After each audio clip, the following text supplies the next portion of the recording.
Meus queridos alunos, sejam bem-vindos aqui à nossa aula. Quem está falando aqui com vocês é o professor Alan Grisólia, tá? E a nossa aula sobre o sistema colinérgico. Nós vamos falar aqui dos fármacos colinamiméticos, aqueles que imitam as acetilcolinas, e os anticolinérgicos, aqueles que bloqueiam, ok? Bem, quando a gente fala de sistema colinérgico, a gente lembra automaticamente do sistema nervoso autônomo, e dentro do sistema nervoso autônomo a gente lembra do sistema nervoso parasimpático. Relembrando, né, que eu falei na última aula para vocês, o sistema nervoso parasimpático tem como funções repouso e digestão. Ok? Destacar aqui. Então, o sistema nervoso parasimpático ele vai causar efeitos relacionados a essa função. Por exemplo, salivação. Relembrando com vocês, deixa a saliva aquosa e em grande volume, dá a sensação de água na boca, vamos dizer assim. O coração e diminui a frequência, diminui a força de contração cardíaca e, consequentemente, queda de pressão. Tá? Nos olhos você tem o que a gente chama de miose, que é constrição pupilar, que permite a acomodação da visão de mais próximo. Tá, okay? No sistema gastrointestinal, ele aumenta as secreções, aumenta o peristaltismo, ao mesmo tempo que ele relaxa os esfíncteres. Assim, desencadeia a resposta de defecação, por exemplo. O sistema urinário ele vai promover relaxamento do músculo detursor, né? Não, constrição do músculo detursor e relaxamento do esfíncter. Isso promove que você expulse a urina, entendeu? Então, faz com que o elemento se urine. Então, isso aqui, esses efeitos, né, estão relacionados a repouso e digestão, processo de digestão, tá, ok? Muitos deles são mediados pela acetilcolina. Né? Então, quando a gente fala de acetilcolina, a gente tem que pensar um pouco na sinapse colinérgica. Então, começa com a síntese, né, através de uma enzima chamada de CAT, que vai, a partir do acetil-CoA e da colina, sintetizar a acetilcolina. A acetilcolina, por sua vez, gente, ela vai ser armazenada nas vesículas sinápticas. E quando chega o potencial de ação, você vai ter abertura de canais de cálcio, dependendo de voltagem, que vai promover o fluxo de cálcio, e, consequentemente, promover a liberação vesicular da acetilcolina na fenda sináptica. A acetilcolina na fenda sináptica ela vai ligar nos seus receptores, que a gente vai ver daqui a pouco, são chamados receptores muscarínicos e nicotínicos. Uma vez que ela liga, ela rapidamente vai ser hidrolisada por uma enzima chamada de acetilcolinesterase. Vai ser hidrolisada em colina e acetato. E a colina é recaptada e reaproveitada no processo de síntese da acetilcolina. Ok? Então isso aqui é um resumo, de maneira simples, como ocorre a sinapse colinérgica. Então a gente vê aqui tem duas enzimas envolvidas na colina acetiltransferase, chamada de CAT, e a colina acetiltransferase e a acetilcolinesterase. A acetilcolinesterase ela é super importante porque lá na frente a gente vai ver que existem fármacos que inibem a ação da acetilcolinesterase. Então, aqui basicamente a mesma imagem, mas aí mostrando aqui, já destacando, né, os mesmos processos, que existem várias drogas e toxinas que elas atuam em algum ponto da sinapse colinérgica, seja no transportador de colina, para ela ser reciclada em acetilcolina, é inibido pelo hemicolínico, seja na acetilcolina, né, que você tem os anticolinesterásicos, aí dá o exemplo aqui a neostigmina, inibindo a atividade da acetilcolinesterase, e isso aumenta a presença de acetilcolina na fenda sináptica, ou seja, ela que consequentemente aumenta os efeitos colinérgicos. Né? Aqui nos receptores, você tem aqueles bloqueadores, né? E dá exemplo aqui, bloqueadores despolarizantes, não despolarizantes. Entre os bloqueadores não despolarizante é tubucurarina. E coloca aqui, então o receptor que é nicotínico, tá, gente? Mais na frente a gente vai voltar a falar sobre isso. E os bloqueadores despolarizantes, succinamidônio. Tá dando exemplo aqui, tá aqui receptor nicotínico, pós-sináptico da acetilcolina. Mostrando aqui a toxina botulínica, inibindo aqui a liberação vesicular, né? Você aqui o transportador vesicular de acetilcolina, desamicol. Então ele mostra aqui que tudo aqui é alvo, né?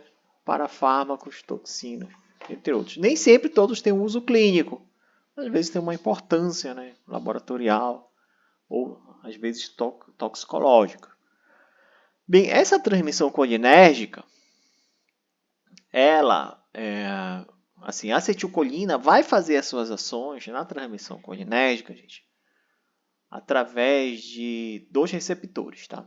Primeiro, os nicotínicos, aí a gente chama de ações, quando ele faz ações via receptor nicotínico, a gente chama de ações nicotínicas, que são entre elas estimulação do gânglio autônomo do sistema, tanto dos dois sistemas, tá, gente? Tanto simpático quanto parasimpático. Estimulação da placa motora do músculo voluntário, sistema nervoso somático, tá? E vai lá, estimula o músculo voluntário, lá também tem uma ação nicotínica. E secreção da adrenalina na medula suprarrenal. Então, tudo isso aqui ocorre via acetilcolina, mas são consideradas ações nicotínicas, porque elas são mediadas pelo receptor nicotínico. Tá? E você tem ações muscarínicas da acetilcolina. Entre as ações muscarínicas, a estimulação parasimpática, porque os receptores muscarínicos eles se encontram no neurônio, na fenda, na sinapse do neurônio pós-ganglionado do sistema parasimpático. Tá? E secreção de glândulas. Então, resumindo aqui, né, a transmissão colinérgica, quando você avalia os efeitos colinérgicos, mediados pelo neurotransmissor acetilcolina, você pode classificar em dois tipos, nicotínicos e muscarínicos. Os nicotínicos estão mediados pelo receptor nicotínico, estimulação de gânglios, simpático parasimpático, estimulação placa motora, secreção de adrenalina. E os muscarínicos estão envolvendo o receptor muscarínico, estimulação parasimpática e secreção glandular. Quando eu falando isso para vocês, aqui eu mostro a imagem. Né? Aqui a gente tem uma imagem esquemática do sistema nervoso autônomo e somático. Então, no sistema nervoso autônomo, eu vou pontuar para vocês onde estão os receptores, aí a gente entende quando ele fala ações mediadas nicotínicas e ações mediadas muscarínicas. Então, por exemplo, inervação simpática da suprarrenal, aqui o neurônio pré-ganglionar liberando acetilcolina, aqui a medula suprarrenal que vai liberar a nora, tá, ok? E aqui você vê o receptor nicotínico. Essa bolinha azul aqui é acetilcolina, tá? E o receptor nicotínico. Veja, não é somente aí. O sistema nervoso autônomo do simpático e do parasimpático. Nós encontramos no gânglio, isso aqui representa o gânglio, tá? Também o receptor nicotínico. Então, o receptor ganglionar do sistema nervoso autônomo, simpático e parasimpático, é o receptor nicotínico. Então, consequentemente, é liberado acetilcolina. Então, são ações nicotínicas. Além dessas, temos aqui no sistema somático, músculo esquelético, movimento voluntário. Você tem o quê? Liberação de acetilcolina e o receptor nicotínico. Então, o receptor nicotínico está lá na placa motora. E o muscarínico? O muscarínico ele se encontra aqui no sistema parasimpático, no neurônio pós-ganglionar. Como ele está destacando aqui, você encontra o receptor muscarínico, que promove as ações muscarínicas, que eu falei aqui para vocês. Ok? Vamos falar um pouco desses receptores. Bem, o receptor nicotínico, como a gente pode ver aqui a imagem dele, uma imagem bem detalhada, tá? Ele nada mais é do que um canal iônico disparado por ligante, tá ok? Que ele apresenta 1, 2, 3, 4, 5 subunidades e 2 pontos de ligação da acetilcolina. Já foi demonstrado que esse canal, que o receptor nicotínico, ele apresenta subtipos, tá, gente? A partir da composição dessas subunidades, se é alfa, se é gama, se é beta, se é delta. Então, você tem subtipos de receptores. Você tem o receptor nicotínico muscular, que tem uma composição, o ganglionar, que tem outra composição, e você tem aí no sistema nervoso central também atividade colinérgica e receptores nicotínicos. Também aqui alfa 7. 5 subunidades alfa, tá ok? Então já foram identificados, né? Outros também aqui, só está dando um exemplo, né? Que existe mais de um subtipo de receptor nicotínico. Vale que esse receptor, inicialmente, que a gente está mostrando já ele todo identificado, suas subunidades, os pontos de ligação, né? Mas inicialmente ele foi descoberto, né, quando não se sabia exatamente, não se tinha, né, essa evolução molecular, para você isolar e ver os subtipos. Então era baseado basicamente na afinidade pelos agonistas, né, que se tinha na época. Então, por exemplo, o receptor nicotínico ele expressa uma alta afinidade pela nicotina. Exato, e uma baixa afinidade pela muscarina, né? Alcaloide retirada lá do cogumelo alucinógeno. Então, por isso se identificou que existem ações nicotínicas. E se confirmou, né, posteriormente. Hoje foi confirmado, porque você isola o receptor. Mostra que ele é um canal iônico disparado por ligante. Esse canal, né, quando a acetilcolina é liberada e se liga, ocorre uma mudança conformacional nela, que permite o influxo de cátions, principalmente o sódio. E aí está mostrando um exemplo, né, do funcionamento do canal.